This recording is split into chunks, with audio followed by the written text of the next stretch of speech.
Hörmətli izləyicilər, mən Elnur Rəsulov. Amarkes Global World şirkətindən hər birinizi salamlayıram. Bugün sizinlə gündəlik bazar analizini paylaşacağıq. İlk öncə dollar indeksinə nəzər salaq. Hörmətli izləyicilər, beynəlxalq kredit agentliyi olan Moody's Amerikanın kredit reytingini AAA səviyyəsindən AA1 səviyyəsinə endirmiş oldu. Bu da nə deməkdir? Bir mənada Amerikanın borcunun həddən artıq yüksəlməsindən dolayı artıq Amerikanın xəzinə istiqrazlarını riskli hesab edirlər. Yəni risk faizi artıq yüksəlməyə doğru getdi. İndiyə qədər Amerikanın xəzinə istiqrazları ən risksiz, hətta sıfıra yaxın risk hesab olunur həmin kağızlarda ki, yəni Amerika borcunu default etməz. Lakin Moody's'in bir mənada bu reytingi aşağı salması artıq Amerikan xəzinə kağızlarının da riskli ola biləcəyini göstərir. Təbii bu Amerikanın borcunun həddindən artıq yüksəlməsindən dolayıdır. Və keçən həftə hörmətli izləyicilər, baxmayaraq ki, Trump ərəb ölkələri ilə bir sıra müqavilələr imzalamış oldu, trilyon dollarlıq müqavilələr imzalamış oldu. Lakin yenə də Amerika 10 illik xəzinə istiqrazlarının faiz gəlirliyi hətta 5%-ə qədər, 30 illik xəzinə kağızları hətta 5%-ə qədər yüksəlmiş oldu. Sonra nisbətən 4.80-lərə, 4.60-lara qədər eniş oldu. Yəni bu onu göstərir ki, xəzinə istiqrazlarının faiz gəlirliyində hələlik eniş müşahidə olunmur ki, bunun da əsas səbəbi beynəlxalq belə deyək, investorlar və yaxud da digər dövlətlər hal-hazırda Amerikanın xəzinə kağızlarını riskli hesab edir. Baxmayaraq ki, faizlər yüksəkdir, lakin hələlik həmin kağızlara tələb yoxdur deyə faizlər aşağı enmir. Təbii belə olan halda hörmətli izləyicilər, bu da dollara neqativ təsir etmiş oldu və diqqət etirsəniz 19 may tarixində, yəni bu gün etibarilə dollar indeksi qəplə açılmış oldu və dollar indeksi bu günün birinci dəstək səviyyəsini qırmış oldu və bir mənada satışlar hal-hazırda güclüdür. Təbii gün ərzində nə qədər ki, dollar indeksi bu günün birinci müqavimət səviyyəsi olan 100.865 səviyyəsini qırıb onun üzərində bağlanmazsa, biz hələlik dollar indeksində enişin davam edəcəyini proqnoz edə bilərik.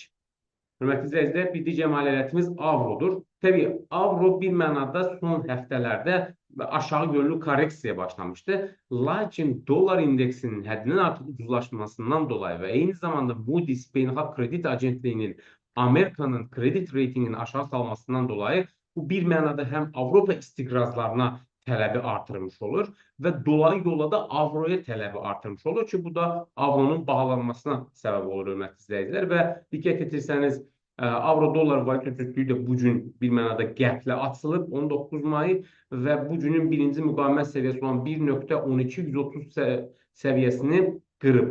Gün ərzində nə qədər ki, avro-dollar valyuta cütlüyü bu günün birinci dəstək səviyyəsi olan 1.11245 səviyyəsinin üzərində qalarsa, biz avro-dollarda hələlik yuxarı yönlü qalxışın şahidi ola bilərik. Və eyni zamanda, hörmətli izləyicilər, bugün Avropa Birliyindən inflyasiya göstəricisi də açıqlanmış olacaq və illik əsaslı inflyasiyanın 2.2% olacağı proqnoz edilir. Əgər inflyasiya bu göstəriciden aşağı gələrsə, bir mənada Avropa Mərkəzi Bankı avroya yenidən müdaxilə edər. Çünki bunu bir neçə dəfə qeyd etmişdik ki, avronun eyni zamanda bahalaşması bir mənada avrozonanın ixrac potensialına da neqativ təsir edir ki, bu da dolayısıyla Avropa Mərkəzi Bankının faiz dərəcəsini yenidən azaltmasına səbəb ola bilər. Hörmətli izləyicilər, bir digər maliyyətimiz GBP-USD valyuta cütlüyüdür. GBP-USD valyuta cütlüyü də dollar indeksinin həddindən artıq ucuzlaşmasından dolayı gün ərzində böyük yüksəlişlə müşahidə edildi və bu günün birinci müqavimət səviyyəsi olan 1.33-262 səviyyəsini qırmış oldu. Və gün ərzində texniki analiz nöqteyi-nəzərdən nə qədər ki, bu günün birinci dəstək səviyyəsi olan 1.32-434 səviyyəsi qırılmazsa, biz avro-dollar, GBP-USD valyuta cütlüyündə yüksəlişin davam edəcəyini proqnoz edə bilərik. Hörmətli izləyicilər, bir digər maliyyətimiz USD-Yena valyuta cütlüyüdür. Diqqət etirsəniz, USD-Yena valyuta cütlüyü də deməli 14 may tarixində əslində satış siqnalı vermişdi. Belə ki, həmin günün birinci dəstək səviyyəsinin qırılması və qiymətin həmin səviyyənin altına bağlanması ilə USD-Yena valyuta cütlüyündə satış siqnalı yaranmış və diqqət etirsəniz 14 maydan etibarən USD-Yenada eniş trendi davam edir.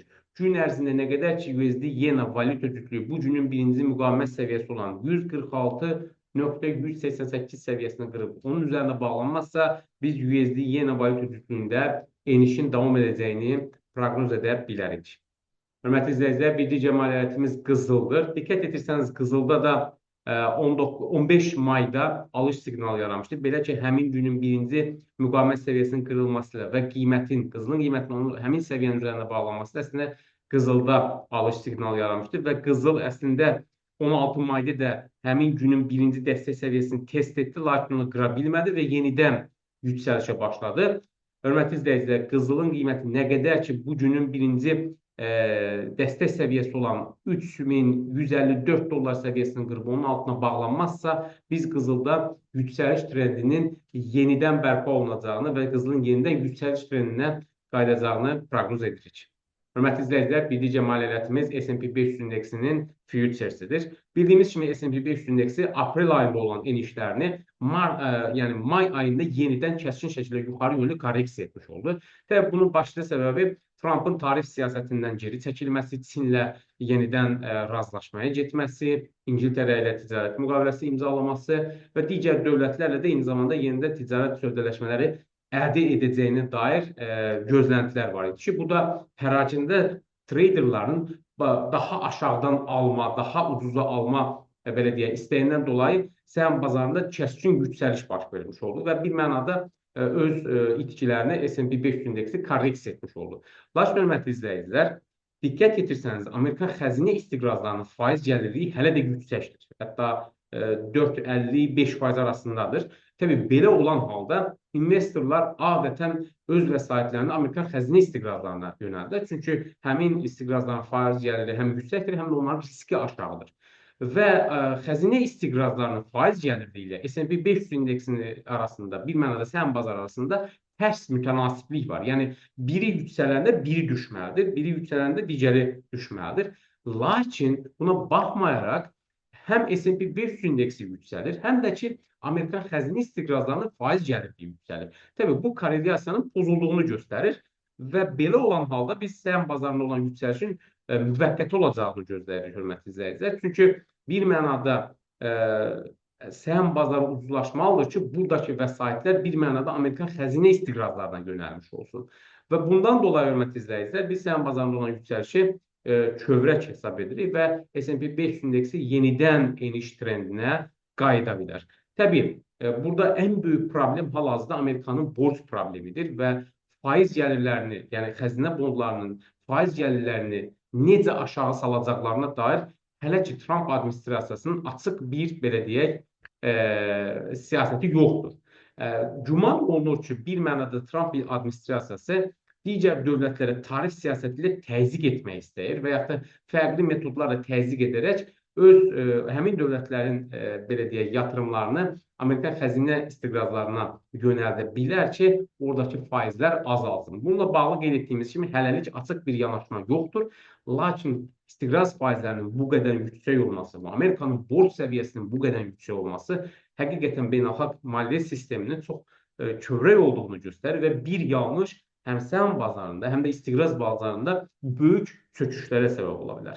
Bundan dolayı, hörmətli izləyicilər, biz əməliyyatlarınızda ehtiyatlı olmalı, eyni zamanda stop-loss əməliyyatda stop-losslardan istifadə etməyi və hələlik dibin görünmədiyini qeyd etməliyik və bu baxımdan hər əməliyyat açanda mütləq şəkildə texniki qiymət səviyyələrinə diqqət etmək lazımdır. Bu gün ərzində diqqət etirsəniz, S&P 500 indeksinin futuresi bu günün birinci dəstək səviyyəsi olan 5939 səviyyəsini qırıb və gün ərzində nə qədər ki, bu günün birinci müqavimət səviyyəsi olan 5994 səviyyəsini qırıb onun üzərində bağlanmazsa, biz S&P 500 indeksində enişin şahidi ola bilərik. Hörmətli izləyicilər, bu gün ərzində sizə çatdıracağımız xəbərlər bu qədər. Sizə uğurlu ticarət arzulayırıq. Sağ olun.